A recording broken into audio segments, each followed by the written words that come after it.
కానీ సంఘం కోసం మనం ప్రాణం పెట్టలేదు, సంఘం కోసం మనం దెబ్బలు తినలేదు, సంఘం కోసం మనం ఏది కూడా ప్రాణత్యాగాలు చేయలేదు. అందుకని దేవుని వాక్యం చెప్తే తన స్వరక్తం ఇచ్చి సంపాదించిన సంఘం. ఆయన వచ్చేంత వరకు నమ్మకం కాస్తే మనకి జీవ కిరీటం ఇస్తాడు. ఆమేన్ చెప్పండి. అందుకనే ఒక వ్యక్తి దొంగల చేతిలో కొట్టబడి పూటకోలు వాళ్ళ ఇంటి దగ్గర పెట్టి 2 ధ్యానారాలు ఇచ్చి ఆయన వెళ్ళిపోయి తన కోసం ఖర్చు పెట్టు, ఏదైనా ఎక్కువ ఖర్చు పెడితే నన్ను మరలా వచ్చినప్పుడు నీకు తిరిగి చెల్లిస్తాను. అంటే గాయపడిన ప్రతి వారిని కూడా మన సంఘానికి పంపుతూ ఉంటాడు సావుకులుగా. అవునా? మనల్ని నమ్మి మన సంఘాన్ని పంపినప్పుడు వారిని నమ్మకంగా కాయవలసిన బాధ్యత కూడా మన మీద ఉంది. కొంతమంది సేవకులు, అంటే మనం కదనుకోండి, కొంతమంది సేవకులు ఎలా ఉంటారంటే నోటి మాట ద్వారానే తోలనాడి కొంతమందిని సంఘంలోంచి చెదరగొట్టేసుకుంటూ ఉంటాం. వాళ్ళు పోతే మనం అనుకుంటాం, ఏమనుకుంటాం అంటే వాళ్ళు పోతే ఇంకొకరు వస్తారు, ఏలనేటి వీళ్ళు కాకపోతే 10 మంది వస్తారు అనుకుంటాం. దేవుని వాక్యం చెప్తుంది, యేసుప్రభువు సంపాదించిన 12 మంది శిష్యుల్లో యోధాన్ని తప్ప ఉన్న వాళ్ళందరం కూడా కాపాడుకున్నాడు. మొత్తం అందరూ పోలే, నాశనపుత్రుడిని తప్ప ఉన్న వాళ్ళందరినీ నేను కాపాడాను కనుక మీరు కూడా మీకు అప్పగించిన సంఘాన్ని కాపాడండి అని ప్రభు మన చేతుల్లో నమ్మి మనకిచ్చాడు. ఇప్పుడు మనం ఎలా కాయగలుగుతూ ఉన్నాం? అందుకని ఈ యొక్క సేవకుల సదస్సులో ఒక్కసారి మనం అప్పగించిన సంఘం పట్ల మన నమ్మకంగా ఉన్నామా, లేక విశ్వాసులుగా మనకిచ్చిన ఈ రక్షణను క్రీస్తు కడ వరకు మనం కాపాడుకోగలుగుతున్నామా? ఒక మాట చదువుదామా, మరొక మాట చదువుదామా, మరొక మాట చదువుదామా. రైట్. ఎందుకు ఇంతకీ మనకి ఆ యొక్క ఆ తలంతులు ఇవ్వగలిగాడు? చూద్దామా. మత్తయి రాసిన సువార్త 25:15. మత్తయి రాసిన సువార్త 25:15లో ఒక మాట ఈ విధంగా తెలియజేస్తూ ఉంది. మత్తయి రాసిన సువార్త 25:15 ఇందాక చదివిన వాక్య భాగం కిందే. అతనికి ఒకనికి 5 తలాంతులను, ఒకనికి 2, ఒకనికి 1, ఎవరిని సామర్థ్యం చొప్పున. స్తోత్రం. అక్కడ ఒక మాట ఉంది, సామర్థ్యం అనండి, గట్టిగా చెప్పండి, సామర్థ్యం. ఈరోజు ఇక్కడ కూర్చున్న మనకి నమ్మి మన కుటుంబాన్ని ఇచ్చాడు విశ్వాసులుగా. అవునా? మనందరికీ కుటుంబాలు ఉన్నాయి, అంటే భర్త, భార్య, పిల్లలు. మనల్ని నమ్మి కుటుంబాన్ని ఇచ్చాడు. ఎవరి సామర్థ్యం చొప్పున వాళ్ళకి. మనల్ని నమ్మి సావుకులుగా మనల్ని నమ్మి సంఘాన్ని ఇచ్చాడు. వాళ్ళకి 50 కానీ 100 కానీ ఇంకా అబౌవ్, ఇంకా 10 కానీ 30 కానీ 50 ఎంతైతే మనకి సంఘం ఉందో ఆ సంఘాన్ని మనకున్న సామర్థ్యం చొప్పున దేవుడు మనకి ఇచ్చాడు. చాలాసార్లు మనం చేసే ప్రార్థన ఎలా ఉంటుందంటే మనకున్న సంఘం 10x10 మందిలో ఉంటుంది కదా. మనం అనుకుంటే 500 మంది రావాలి అని ప్రార్థన చేస్తాం. ఇప్పుడు 500 మంది వస్తే ఎక్కడికి వచ్చి పెడతాం? అర్థమైంది సేవకులారా? మనం ప్రార్థన చేసే స్థలమేమో 10x10 అంటే ఎంతమంది పెడతారో? దేవుని స్తోత్రం. ఓకేనా? ఇప్పుడు 10x10లో ఉండి ప్రభువా ఈ మందిరంలోకి 500 మంది రావాలి అని మనం ప్రార్థన చేసామనుకోండి. ఒకవేళ ప్రభువు నీ మాట నమ్మి మన ప్రార్థన విని ఓకే 500 మంది వచ్చి వారు వస్తారు అన్ని ప్రభువే పంపించేసాడు అనుకోండి. ఇప్పుడు 500 మంది ఎక్కడికి వచ్చి పెడతాం? ఇటు ఆదివారమే. అంటే మనకున్న, అంటే మీరు మంచిది, చాలా వందనాలు అయ్యారు, పెద్ద అయ్యారు. రైట్. మనకున్న దర్శనం గొప్పగా ఉండాలి. ఆమేన్ చెప్పండి. రైట్. మనకున్న దర్శనం గొప్పగా ఉండాలి. మనకున్న రైట్. ఎందుకంటే మనల్ని మన ఆలోచనలు బట్టి మనకున్న కోరికలు ఉంటూ ఉంటాయి. అవునా? ఇక్కడ కూర్చుని విశ్వాసులు కానీ సేవకులు కానీ మనకున్న ఆలోచన అంటే మనం ఇది చేయగలం, ఎంతవరకు చేయగలం, మనకు ఒక బౌండరీస్ ఉంటాయి. కానీ మనం నమ్ముకున్న దేవునికి బౌండరీస్ ఉండవు. ఓకేనా? ఒక అమ్మ ఇద్దరు కొడుకులు ఉన్నారు. ఆ కొడుకులు గట చాక్లెట్ డబ్బా కొన్నదట. పెద్దోడు వచ్చి తీసుకోమందట. ఓపెన్ చేసింది, పెద్దోడు వచ్చి తీసుకున్నాడు, చేతులుంటే తీసుకుని వెళ్ళిపోయాడు. చిన్నోడు వచ్చాడు, అమ్మ అరే తీసుకోరా చిన్నోడా, అన్నీ తీసుకుని వెళ్ళిపోయి నువ్వు కూడా తీసుకో అంటే ఆ చిన్నోడు అన్నాడట, అమ్మ నేను తీసుకోలేను, నీ చేతి తీయే అన్నాడట. ఏంటిది? చాక్లెట్ డబ్బా. ఎందుకు తీయమని ఉంటాడో? ఎంత మంచోడో కదా. అటు పెద్దోడికి చెయ్యి ఎంత ఉంటుంది, వాళ్ళ అమ్మ చెయ్యి ఎంత ఉంటుంది. అలా అన్నీ పట్టేసేయి కొద్దిగా చిన్నది. వాళ్ళ అమ్మ పెద్దోడి కంటే వాళ్ళ అమ్మ చెయ్యి పెద్దదే. ఇప్పుడు ఆ చిన్నోడు అన్నాడట, నేను ఒకవేళ తీసుకుంటే గట్టిగా పట్టుకుంటే 7, 8 పట్టుకుంటాను, కానీ మా అమ్మే తీసింది అనుకో, దేవునికి స్తోత్రం, మా అన్నికంటే ఎక్కువ తీత, దేవునికి స్తోత్రం కలుగును గాక. ఇప్పుడు మనం ప్రభువుని అడగాలి, ప్రభువా నా ఆలోచనలు బట్టి కాదు, నీ చిత్తానుసారంగా నా సంఘాన్ని నడిపించు అని మనం సంఘాన్ని, దేవుడిచ్చిన సంఘాన్ని దేవునికి అప్పగించి దేవుని పద్ధతిలో మనం చేయగలిగితే మన సంఘం అంచులంచులుగా దేవుడు అభివృద్ధి చేస్తాడు. దేవునికి స్తోత్రం కలుగునుగా. మనల్ని నమ్మి అప్పగించిన కుటుంబం పట్ల కూడా మనం అలాగే ఉండాలి. ఆమె చెప్తామా? రైట్. మనం చాలామంది స్త్రీలు ఎక్కువ కనబడుతుంటారు సంఘంలో, పురుషులు తక్కువ కనబడతారు. కారణం ఏంటంటారు? మనం అంటాం వాళ్ళు రారండి. ఏమి రారు? మార్కెట్కి వస్తుండ్రా? అమ్మగారింటికి వెళ్ళటానికి తీసుకెళ్తున్నామా? ఫంక్షన్లకి తీసుకెళ్తున్నారా? ఈజీగా తీసుకెళ్ళి రేపు వాళ్ళ కబురు పెట్టారు, కార్డు ఇచ్చారు, ఫంక్షన్కి వెళ్ళాలంటే పని మానేసి ఎదురు వెళ్తారు. మరి సంఘానికి మనం చెప్పే ఈజీ స్వాగతి తెలుసా? రారండి, వాళ్ళు నా మాట వినరండి అంటాం. ప్రియమైన సహోదరులరా, మనల్ని నమ్మి, ఓకే మరొకసారి చెప్తున్నాం, మనల్ని నమ్మి సామర్థ్యం చొప్పున ఒకడికి 5 ఇచ్చాడట, ఒకడికి 2 ఇచ్చాడట, ఒకడు 1 ఇచ్చాడట. ప్రియమైన సహోదరులరా, మనం అడగవలసింది ఏంటంటే, ప్రభువా నీ సామర్థ్యాన్ని నాకు ఇవ్వండి అని అడగాలి. నేను సంఘాన్ని ఒక 500 నడిపించే సామర్థ్యం నాలో పెట్టండి అని మనం ప్రార్థన చేయగలిగితే, ఖచ్చితంగా సామర్థ్యం నీలో ఉంటే ఖచ్చితంగా అనేక మందికి దీవెనకరంగా దేవుడు మనల్ని చేయగలడు. హల్లెలూయా, హల్లెలూయా, హల్లెలూయా. మనకు అప్పగించిన సంఘాన్ని సామర్థ్యం కలిగి కాయాలి. దేవునికి స్తోత్రం కలుగును గాక. హల్లెలూయా. ఇక్కడ కూర్చున్న మన భర్తలు మార్చబడాలి అంటే భార్యలుగా మనం ఖచ్చితంగా ప్రార్థన చేయాలి. ఫంక్షన్లకు ఎలాగ తీసుకెళ్తున్నామో, క్యాంపులకు ఎలాగ తీసుకెళ్తున్నామో, ఏదైనా కావాలంటే షాపింగ్కి ఎలా తీసుకెళ్తున్నామో, ఒకవేళ నీ మందిరానికి ఎందుకు తీసుకురాలేకపోతున్నావు? మనకున్న సాగు ఏంటంటే ఆడ వచ్చినప్పుడే వస్తాడులేండి, మారినప్పుడే మారుతాడులేండి అనుకుంటాం. ప్రియమైన సహోదరులారా, దేవుని రాకడ చాలా సమీపంగా ఉంది. అతి త్వరలో దేవుడు రాబోతూ ఉన్నాడు. ఆయన వచ్చినప్పటికీ నీవు, నీ భర్త, నీకు అప్పగించిన పిల్లలు ప్రభు ముందు నిలబడకపోతే ఆ రోజు తప్పించే నాదుడు లేడు. నరకంలో బాగా ప్రార్థన చేద్దాం, ఎందుకంటే ఆ వ్యాధిని తట్టుకోలేక. దేవుని వాక్యం చెప్తుంది, నరకంలో దేవుడు ఉండడు. భూమి మీద ఉన్నప్పుడే, సజీవంగా ఉన్నప్పుడే, బ్రతుకు ఉన్నప్పుడే నీ కుటుంబ రక్షణ కోసం నువ్వు ప్రార్థన చేయగలిగితే, నీ భర్త రక్షణ కోసం ప్రార్థన చేయగలిగితే, నీ పిల్లల రక్షణ కోసం ప్రార్థన చేయగలిగితే, నీ కుటుంబాన్ని నువ్వు రక్షించుకోగలవు, దేవుని రాజ్యాన్ని తీసుకురాగలవు. గట్టిగా దేవుని స్తోత్రం చెప్దామా? ఒకవేళ వారు విండో లేదని భూమి మీద ఎన్ని సాకులు ప్రభు చెప్పిన, ఒకానొక రోజున ప్రభు పిలిచినప్పుడు నువ్వు ఒక్కరి దానివే కనబడితే దేవుడు లెక్క అడుగుతాడు. నీకు ఇచ్చిన భర్త ఏది? నీకు ఇచ్చిన భార్య ఏది? నీకు ఇచ్చి మీ ఇద్దరికి ప్రేమించిన పిల్లలు ఎక్కడున్నారు అన్న ప్రభు లెక్క అడగడా?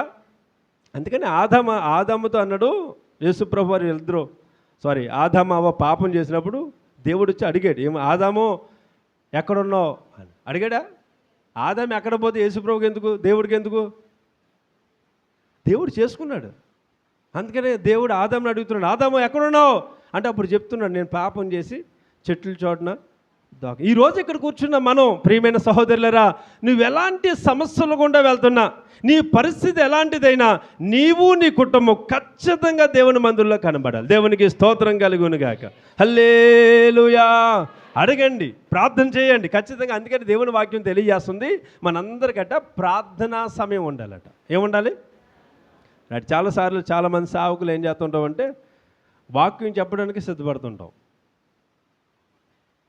చాలామంది సేవకులు వాక్యం చెప్పడానికి, రేపు వాక్యం చెప్పాలి, ఈ రాత్రే ప్రిపేర్ అవుతుంటాం. అది చాలా తప్పు. అందుకనే ఒక మాట ఉంది, ఈ మాట చదువుదామా? తిమోతి రాసిన మొదటి పత్రిక ఒక మాట చదువుకుందాం.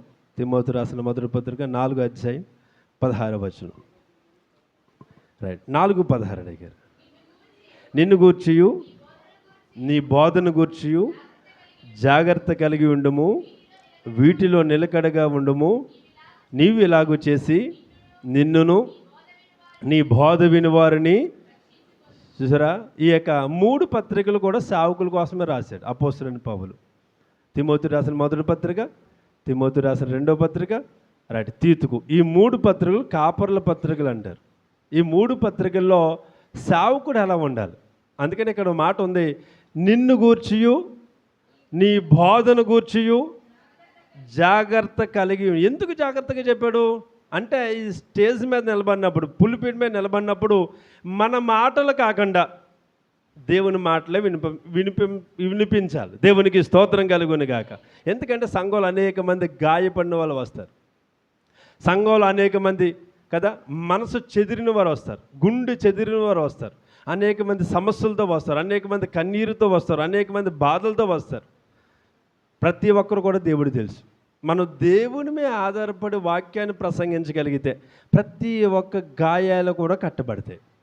ఒకవేళ ప్రభు మీద ఆధారపడకుండా మనంగానే చాలామంది సేవకులు చాలా బాగా వాక్యం ప్రకటన చేస్తారు. చాలామంది కొంతమంది సేవకులు ఉన్నారు, వాళ్ళు ఆదికాండం మొదలెడితే చివరికి ప్రకటన గ్రంథంలోకి వెళ్ళిపోతుంది. ఎక్కడ మొదలెడతారో తెలదు, ఎక్కడ ముగింతారో తెలదు. అందరూ లేచి నిలబడదు ఆమేనంట దెబ్బకి. హల్లెలూయా. విన్న వాళ్ళకి ఏం అర్థం అవుతుందో, వచ్చిన వాళ్ళకి ఏం అర్థం అవుతుంది. దేవుని వాక్యం తెలియజేస్తాముంది. మనమట ఎవరైతే గాయపడి వస్తారో, అందుకని నిన్ను గూర్చియు నీ బోధన గూర్చియు జాగ్రత్త కలిగి ఉండాలి. అందుకని బైబిల్లో ఒక మాట ఉంది, మన నోటంటూ వచ్చే ప్రతి మాటకి కూడా దేవుడి దగ్గర లెక్క అప్పగించాలట. ఆమె చెప్తామా? రెడీ. ఎంతవరకు ఎన్ని మాట్లాడి ఉంటాం? స్తోత్రం. ఎంతవరకు మనం ఎంత వ్యర్థంగా మాట్లాడి ఉంటాం? చిన్నదే కదేంటి అనుకుంటా, చిన్నదే. మరి ప్రభు దగ్గర నిలబడినప్పుడు నీకు చిన్నగా కనబడవచ్చు. జాగ్రత్త ప్రియమైన సహోదరులరా. యువతికాల సమయంలో మన మాటల విషయంలో కూడా నమ్మకంగా ఉండాలి. ఆమె చెప్పండి. మన మాటలు పొదుపుగా వాడాలట. ఏటయ్యి నా నోరు నా ఇష్టం అన్నట్టు మాట్లాడకూడదు. దేవుని వాక్యం చెప్తుంది, జీవ మరణాలు నాలుక వశం, దాని యందు ప్రీతిపడివారు దాని యొక్క ఫలం తింటారు. ఈ మాట చెప్తామా? జీవ మరణములు. గట్టిగా చెప్పండి అమ్మా. ఉపాసం ఉన్నారా? ఉపాస పెద్దలు కాదు. రైట్, మీ అందరూ ఉపాసం ఉన్నట్టున్నారు. దేవునికి వందనాలు. అయినా సరే గట్టిగా చెప్పొచ్చా? వాక్యం గట్టిగా చెప్పాలి. ఏం చెప్పాలి? ఎందుకంటే దేవుని వాక్యం అంటే మన పాదాలకి దీపం, మన త్రోవకు వెలుగు. ఓకేనా? అందుకని దేవుని వాక్యం అన్నిటి దగ్గర, మన ఊరిలో మనం చేసే ప్రతి పని దగ్గర మన నోరు బాగా పనిచేస్తుంది. ప్రభువు దగ్గరికి వచ్చినప్పుడట సాతానుగా మన నోటికి తాళం వేసేస్తాడట. అట్లా మాట్లాడినీడు అలా గమ్ముని కూర్చుంటాం, ఆమేన్ అని కానీ పరిగెట్టుకు వెళ్ళిపోతాం. అలా ఉండకూడదు. ఒక సేవకుడు అన్నాడు, మందిరానికి వచ్చేటప్పుడట తాబేలా వద్దమాట, వెళ్ళిపోయేటప్పుడు శరతపుల్లోకి వెళ్ళిపోతాం. శరతపుల్లు పెద్ద, తాబేలు పెద్ద. రన్నింగ్ రేసి పెడితే ఏం ఎక్కుతుంది? అలా మీకు తెలుసా? రెండును, శరతపులి తాబేలు తెలుసా? వచ్చేటప్పుడు అందరూ అయిపోయిన తర్వాత తాబేలకు జాయిగా నెమ్మదిగా నడిచి నడిచి నడిచి నడిచి రాబడికి పాటలు అయిపోతాయి, ఆరాధన అయిపోతుంది, వాక్యం స్టార్ట్ చేసి సగం వచ్చేస్తుంది. అప్పటికి వచ్చి ఎక్కడెక్కడ ఆ మూలమూలగా కూర్చుండిపోతాం. చివరిలో ఆశీర్వాదం పేద ఆమేన్ అనగానే శరతపుల్లి చివరికి అమ్మగారి దగ్గరకు వచ్చి పేదం చేయించుకుందాం, బాగున్నారా అందరికీ పెళ్ళాడు చెప్తాం, అది ఏమో ఉండదు. ఆమేన్ అనగానే వీళ్ళు బయట 2 మెట్లు దగ్గరని ఆ వీధి చివర ఉంటారు. మందిరానికి వచ్చేటప్పుడు మనం అలా ఉండాలి. ఎలాగా? నేనే ఈరోజు మందిరంలో మొదటగా ఉండాలి, ప్రార్థన చేసుకోవాలి, నా బాధ నా కష్టం నా దేవునికి చెప్పాలని అంత స్పీడ్గా రావాలి. వెళ్ళేటప్పుడు తాబేలాగా వెళ్ళాలి. అందరినీ పలకరించుకొని, అందరికీ కూడా ప్రైజ్లాడ్ చెప్పుకొని, అందరికీ కూడా ప్రార్థన చేయమా ఇది పరిస్థితి అని చెప్పి అందరితో కూడా సేవకులతో ప్రార్థన చేసుకొని అప్పుడు బయటికి వెళ్ళాలి. మరి మనం ఎలా ఉన్నామో ఒకసారి ఆలోచన చేసుకోండి. దేవుని వాక్యం తెలియజేస్తుంది, మనల్ని నమ్మి అప్పగించాడు. ఒక విషయం, మన మాటల విషయంలో నమ్మకంగా ఉండాలి. ఈ మాట చెప్తామా? జీవమరణములు నాలుక వశం, దాని యందు ప్రీతిపడివారు దాని యొక్క ఫలము తిందురు. రైట్. జీవం మరణం కూడా మన నోట్లోనే ఉంది. అర్థమైందని చెప్పింది. జీవం మరణం ఎక్కడున్నాయి? అలా వీధిలోకి వెళ్ళకండి. చప్పించే వాళ్ళు ఉన్నారు, శాపనార్థాలు పెట్టేస్తారు, అలా చెడిపోలు ఉన్నారు అంటారు. యేసు రక్తం చెడిపోలు ఎక్కడ ఉండరు. నీ నోరు బాగుంటే, ఎంత బాగా చెప్తున్నారు రెడీ మాత్రం వాకింగ్ చెప్తారు. రైట్. మన నోరు బాగుంటే ఊరంతా బాగుంటుంది. మనం బాగా మాట్లాడితే మన సంఘానికి అందరినీ పలకరించారు. చాలాసార్లు వాళ్ళంటే మనం పడకపోతే ఆ రోజు వాక్యం అంతా వాళ్ళ మీద ఉంటుంది. శుభ్రం దులిపేస్తాం పట్టుకుని. ఆ రోజు వాళ్ళకి కావాల్సిన వాక్యాలన్నీ ఎతికేస్తాం. మొత్తం 15-20 వచనాలన్నీ రాసి ఆ రోజు పచ్చడి అయిపోవాలి. వాళ్ళు 2వ వారం వాళ్ళు అనుకోవాలి, చిచ్చి ఇలాంటి మందిరానికి వెళ్ళకుండా ఇంకో మందిరం పోదాం అనుకునే దాకా వదలం. ప్రియమైన సావుకులారా, అలాగే విశ్వాసులారా, మనం దేవుని ఆధీనంలోకి రావాలి. ఎప్పుడైతే దేవుని మీద ఆధారపడే వాక్యం చెప్తామో ప్రతి వ్యక్తి కూడా సరి చేయబడతాడు. ఎందుకంటే ఒక సావుకుడు అన్నాడు, మందిరం అనేది ఆపరేషన్ థియేటర్ లాంటిదట. ఏంటిది? గట్టిగా చెప్పండి. ఆపరేషన్ థియేటర్లు ఏముంటాయి? కత్తులు కటారాలు ఉంటాయి, కత్తులు ఉంటాయి. అమ్మో హాస్పిటల్లో జాయిన్ అయితే ఆపరేషన్ చేస్తే కత్తులు ఉన్నాయి, నేను వెళ్ళను అని మానేసామనుకో, దేవునికి స్తోత్రం 2 రోజులు పాట పాడేస్తారు. ఆ పాట అందరికీ తెలుసు. పాట పాడకుండా బ్రతకాలి అంటే ఖచ్చితంగా ఆపరేషన్ థియేటర్లోకి వెళ్ళాలి, ఆ గాయాన్ని కోయించుకోవాలి, కుట్లు వేయించుకోవాలి, బయటికి రావాలి, మెడిసిన్ వాడితే శుభ్రంగా బతుకుతాం. దేవుని మందిరం లేక దేవుని వాక్యం సేవకుడు చెప్తున్నప్పుడు ఇది ఒక ఆపరేషన్ థియేటర్ లాంటిది. నువ్వు కట్ చేయబడతావా, కానీ గాయాలు కట్టబడి నువ్వు కట్ చేయబడితేనే నువ్వు హ్యాపీగా కొన్నాళ్ళు బ్రతుకుతావు. ఆమెను చెప్పండి. నన్నే అన్నారు, నన్నే తిట్టారు, నా కోసం చెప్పారు, నేను రాను అంటే పోతావు అంటారు. వాక్యం చెప్తుంది నేను సరి చేయడానికే. అందుకని సరి చేయాలట, బుద్ధి చెప్పాలట, హెచ్చరించాలట, పురుగు కలపాలట. వాళ్ళని ఖచ్చితంగా దేవుని కోసం వాళ్ళ సంఘాన్ని మనం కాసేవారుగా మనం ఉండాలి. అది దేవునికి మాకు సేవకులకి ఇచ్చిన అది బాధ్యత. ఎప్పుడు నూనె రాత్రి చాలా బాగున్నావమ్మా, అబ్బా నువ్వేం చేసినా పర్లేదమ్మా, అలా రాత్త కూర్చున్నావు అనుకోండి, ఒకనొక రోజు నిచ్చినోడు వస్తాడు, ఆయన ఇస్తాడు మాకు అసలైంది. కనుక మా బాధ్యత ఏంటంటే, సేవకులుగా మా బాధ్యత ఏంటంటే ప్రతి ఒక్కరు కూడా దేవుని రాజ్యానికి చేర్చబడాలి. గట్టిగా ఆమేన్ చెప్పండి, గట్టిగా స్తోత్రం చెప్పండి, 2 చేతుల పైకి గట్టిగా స్తోత్రం చెప్దామా? హల్లెలూయా. అందుకనే సేవకులు అంటే చాలామంది విశ్వాసులకి నచ్చం. ఎప్పుడు చూసినా మా కోసం చెప్తాడు, ఎప్పుడు చూసినా దశంభాగాల కోసం చెప్తాడు, ఎప్పుడు చూసినా కానుకల కోసమే చెప్తాడు. బైబిల్ ఏం చెప్తుందో చెప్పడం మా బాధ్యత, అంతవరకునే. అది పాటించరా అన్నదే విశ్వాసుల యొక్క బాధ్యత. దేవునికి స్తోత్రం కలుగును గాక. ఈరోజు ఇక్కడ కూర్చున్న మనం ఈ ఆపరేషన్ థియేటర్లోకి వచ్చిన తర్వాత, అమ్మ బాగున్నావా, ఏం చేస్తున్నావు, ఇలాంటివి ఏం ఉండవు. ఎక్కడైతే గాయం ఉందో అది కోసేయడం, కుట్లేసి బయటికి పంపించి మెడిసిన్ వాడు బాగా బతుకుతా అని చెప్పడమే. దేవుని మందిరానికి వచ్చిన తర్వాత సేవకులు చేసేది అదే. మనం ఆ విధంగా కోయించుకోవడానికి ఇష్టపడితే నీ జీవితం కొన్నాళ్ళు బాగుంటావు, దేవుని రాజ్యానికి చేర్చబడతాం. మన ఆశ, మన ధ్యేయం, మన గోల్ అంతా ఏంటంటే ఈ లోకంలో ఏదో సంపాదించేయాలి, ఏదో కట్టేసుకోవాలని కాదు. మనందరూ కూడా దేవుడు అనుగ్రహించి నీ రక్షణ ప్రభువు వచ్చేంత వరకు నమ్మకంగా కాపాడుకుని ఆయనతో పాటు యుగయుగాలు ఉండి ఆ రాజ్యానికి చేరడం మనందరి యొక్క ధ్యేయం. దేవునికి స్తోత్రం కలుగునుగాక. హల్లెలూయా. ఈ రోజు నుంచి కూడా మన నోరుని కాపాడుకుందాం. మన నోరు ద్వారా ఎవరిని కూడా పోగొట్టుకోకూడదు. అర్థమైందా? ఈ నోరు ద్వారానే బాధలన్నీ, ఈ నోరు ఉంటేనే అన్నీ కూడా కష్టాలు. నిన్న మేము ట్రైన్లో వస్తూ ఉంటే ఒక ఆయన గట, ఒక అబ్బాయి 18 years ఉంటుంది, ఆ అబ్బాయి గట చెవులు వినబడబట, నోరు మాట్లాడలేడట, చాలా అందంగా ఉన్నాడు. వాళ్ళు బెటరా మన బెటరా? వాళ్ళు వినరు, మాట్లాడలేరు. మనం బెటరా వాళ్ళు బెటరా?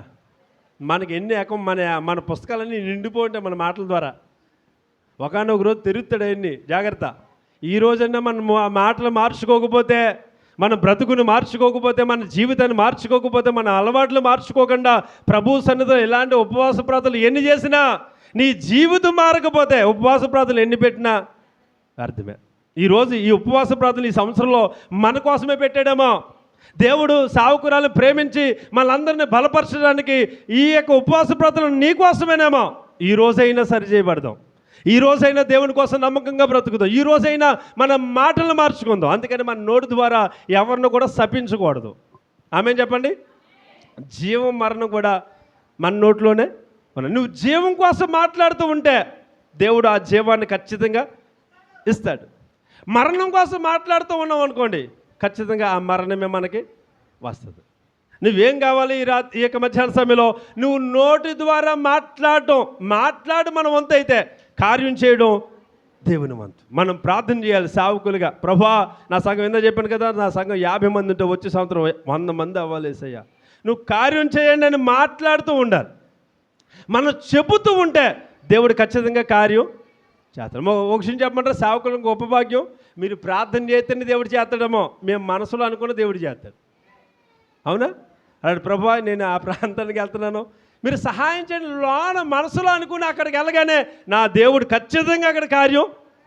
ఎందుకంటే మనందరూ కలిసి ఒక ఆదివారమే మందిరంలో కనబడతాం, శుక్రవారమో బుధవారం ఒక ఉన్నప్పుడు. కానీ సేవకులు మాత్రం ప్రతిరోజు దేవుని పనిలోనే అంటారు. మనం ఎప్పుడన్నా క్యాంపులు బండి మీద వెళ్తుంటాం, ప్రతిరోజు బండి తీయలేని రోజు ఉండదు. అర్థమైందా? రాడి సేవకులు కొన్ని మరొక గొప్ప భాగ్యం ఏంటంటే, రాడి మేము తిరిగిన ఊర్లు ఇంకెవరు తిరగలేదు. మేము తిన్నంత తిండి మరొకరు తిని ఉండరు. మేము కట్టినన్ని బట్టలు మరొకరు కట్టి ఉండరు. ఏ గవర్నమెంట్ జాబు హోల్డర్ అయినా, ఎలాంటి ఉన్నతమైన వ్యక్తి అయినా, దేవుడు ఇచ్చిన గొప్ప భాగ్యం ఏంటంటే, దేవుడు మనం ఏదో గొప్ప వాళ్ళమని కాదు, దేవుని నమ్మి మనకిస్తున్నాడు. ఈరోజు ఆ నమ్మకత్వాన్ని మనం కాపాడుకోగలుగుతున్నామా? ఇంకా కొంచెం నమ్మకంగా ఉండగలిగితే ఎంతగా దీవించిన దేవుడు ఇంకా అనేక మందికి దీవెనకరంగా దేవుడు మనల్ని చేయగలరు. దేవునికి స్తోత్రం కలుగును గాక. హల్లెలూయా, హల్లెలూయా, హల్లెలూయా. రెండు చేతుల పైకి గట్టిగా స్తోత్రం చెప్తామా? హల్లెలూయా. మరొక మాట చెప్పి వాక్యాన్ని ముగింపు చేసుకుందాం. మరొక మాట చెప్పి దేవుని వాక్యాన్ని ముగించేద్దామా? రైట్, మరొక మాట చదువుదాం, చూడండి. రైట్, మత్తయి రాసిన సువార్త 20:28. ఈ మాట చదువుకుని మన వాక్యాన్ని ముగించేద్దాం. మత్తయి రాసిన సువార్త 28 20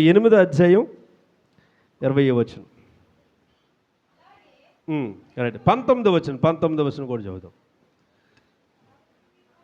కాబట్టి మీరు వెళ్ళి సమస్త జనులను శిష్యులుగా చేయుడి, తండ్రి యొక్కయు కుమారుని యొక్కయు పరిశుద్ధాత్మ యొక్క నామములోనికి వారికి బాప్తిసమిచ్చుచు నేను మీకు ఏ ఏ సంగతులను ఆజ్ఞాపించుతునో వాటన్నిటినీ గైకొనవలనని వారికి బోధించుడి.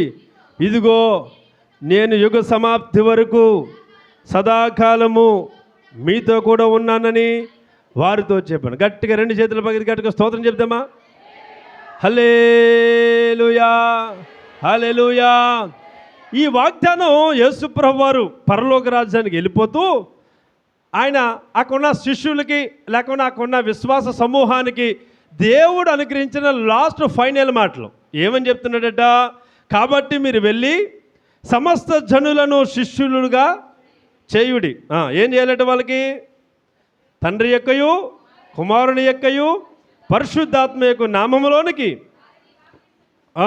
నేను మీకు ఏ ఏ సంగతులను ఆజ్ఞాపించుతున్నో వాటన్నిటినీ గైకొన్న వల్ల వారికి రాడి. కాబట్టి మీరు వెళ్ళి సమస్త జనులు శిష్యులుగా చేయాలి. ఆమె చెప్పండి, శిష్యులు అనండి, గట్టి చెప్పండి, శిష్యులు.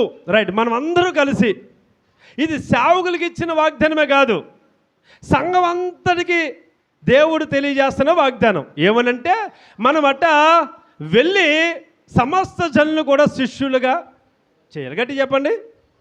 రైట్, చాలాసార్లు మనం విశ్వాసాలుగా అనుకుంటాం అది పాస్టర్ గారి బాధ్యతరా అనుకోండి. ఏంటిది? సువార్త చెప్పడం, విశ్వాసుల్ని మందిరాన్ని నడిపించడం. లేక వాళ్ళే బాధపడతారులే అనుకుంటాం. ఓ విశ్వాసులారా, ప్రియమైన దేవుని యొక్క సంఘమా, అది సేవకులకి ఇచ్చిన బాధ్యతే కాదు, మనందరికీ ఇవ్వబడిన బాధ్యత. ఎందుకంటే కాపరి ఎక్కడ కూడా గొర్రెలను కండం అంటాడా? నేను చెప్పింది వినబడిందా? ముగించేస్తాను, ఒక 5 నిమిషాలే. నాకు ఇవ్వబడిన టైం అయిపోయింది. కాపరి ఎక్కడ గొర్రెల్ని కనడం. ఎవరు కొంటారు? మీ అందరికి తెలిసే విషయం, గొర్రె పిల్లలకి కంటాయి. అంటే అర్థం ఏంటి? కాపరి ఏం చేస్తాడంటే, మీరందరూ కలిసి ఎవరైనా కొత్త విశ్వాసాల మందిరాన్ని తీసుకొస్తే వారిని ఎలా పెంచాలో, వారిని ఎలా నడిపించాలో, వారికి ఎలాంటి మేత పెట్టాలో, వారిని ఎలా ప్రభు దగ్గర నడిపించాలో ప్రతిదీ కూడా సేవకుడు చేసే బాధ్యత. మనం అనుకుంటాం మా సంఘం పెరగడం లేదు, మా సంఘానికి ఎవరు రావడం లేదు అనుకుంటే, మనం పని చేయకపోతే, మనం సువార్త చెప్పకపోతే, మనం ఎవరిని కూడా నడిపించకపోతే సంఘం ఎలా పెరుగుతారు? ప్రియమైన సహోదరులారా, ఈ యొక్క ఉపవాస ప్రార్థనలో మనం అందరూ కలిసి చేయవలసిన పని ఏంటంటే, సంఘంలో విశ్వాసులు పెంచడం కాదు, సంఘం అంతటిని కూడా శిష్యులుగా మార్చాలి. ఆమేన్ చెప్పండి. శిష్యుడు అనగా అర్థం ఏంటి? ఏదైనా గురువు గారిని వెంబడించేవాడినే శిష్యుడు అంటారు. ఈరోజు ఇక్కడ ఉన్న సంఘం ఎవరిని వెంబడించాలి? సేవకురాలను వెంబడించాలి. సేవకులు ఎవరిని వెంబడిస్తాం? దేవుని వెంబడిస్తాం. అందుకని అపోస్తలుడైన పౌలు అంటాడు, నేను ప్రభువుతో నడుస్తూ ఉన్నాను, మీరు నన్ను పోలి దేవునికి స్తోత్రం కలుగునుగాక. ఈ రోజు నుంచి అయినా ఉపవాస ప్రార్థన ఒక మంచి తీర్మానం తీసుకుందాం. ఇంతవరకు రక్షింపబడిన మనం ఏ ఒక్కరికైనా దేవుని సువార్త ప్రకటించామా? లాస్ట్ ఉపాస పెద్దలకండి నేను 3 తీసుకొచ్చాను. ఈ సంవత్సరం ఇంకో 2 తీసుకొచ్చాను. అన్న వాళ్ళు ఉన్నామా? గతించిన 10 సంవత్సరాలు నువ్వే వచ్చావు, మళ్ళా నువ్వే వస్తున్నావు అంటే దాని అర్థం ఏంటి? మన కండం లేదని అర్థం. ఎవరిని? గురుల్ని. మన ద్వారా కొంతమంది ప్రభు దగ్గరికి ఆకర్షింపబడాలి. నువ్వు ప్రభువులాగా లోకంలో జీవించగలిగితే నిన్ను బట్టి అనేక మంది దేవుని మందిరానికి వస్తారు. నువ్వు ప్రభువును పోలి నడుచుకోకపోతే, ఎందుకంటే చాలామంది విశ్వాసాలు చేసే గొప్ప పని ఏంటంటే ఓన్లీ కేవలం మందిరంలో మాత్రమే చాలా బాగుంటావు. మందిరాన్ని విడిచిన తర్వాత మన ఇష్టం మంది, మన దారి మంది, మన పనులు మన, మళ్ళీ ఆదివారం వస్తే మళ్ళీ బైబిల్ పెట్టుకొని శుభ్రంగా బట్టలు వేసుకొని మంచిగా హ్యాపీగా వచ్చేస్తాం. అది కాదు ఈరోజు మనకు ఇవ్వబడిన వాగ్దానం ఏంటి తెలుసా? మనమట అనేక మంది శిష్యులుగా చెయ్యాలి. మన సంఘం అభివృద్ధి చెందాలంటే, సేవకులు దీవించబడాలంటే, సేవకులు అనుసరించి మనం నడవగలిగితే, ఇక్కడ ఉన్న సంఘస్థులందరూ కూడా సేవకుడు ఏదైతే చెప్తున్నాడో అలాగ మనం చేయగలిగితే ఖచ్చితంగా అనేకమైన కార్యాలు మన జీవితాల్లో చూస్తాం. ఒకటి నమ్మకంగా ఉండాలి, మన మాటల విషయంలో నమ్మకంగా ఉండాలి, మనకు అప్పగించిన సంఘ విషయంలో నమ్మకంగా ఉండాలి, మనకి ఇచ్చిన కుటుంబ విషయంలో నమ్మకంగా ఉండాలి. మన మాటల విషయంలో ఎవరిని కూడా మనం పోగొట్టుకోకూడదు. కుటుంబంలో గొడవలు మాటల వల్ల వస్తున్నాయి. ప్రియమైన సహోదరులారా, ఓ పాస్టర్ గారు అన్నాడు, పురుషుల గడ్డ చేయి పెద్దట, ఆడవాళ్ళ గడ్డ 4 పెద్దట. ఏం పెద్ద? జాగ్రత్త. మన నోటి మాటల వల్ల ఒకవేళ మన భర్త చాలయ్యా పేదం చేతగా నువ్వు నోటి అంటే బూతులే, ఏం వస్తాను పేదరికి అనుకుంటున్నాడేమో. మా అమ్మ పేదను బాగా చేస్తా చర్చిలో, ఇంటికాడికి వచ్చి చూడండి ఒకసారి మా అమ్మ సంగతి ఎలా ఉంటుందో అని నీ పిల్లలు అంటున్నారేమో. ఇంకా నీ బ్రతుకు ఎందుకు మా పిల్లలు రావడం లేదు, ఎందుకు నా భర్త రావడం లేదు, నీవే లోపమేమో.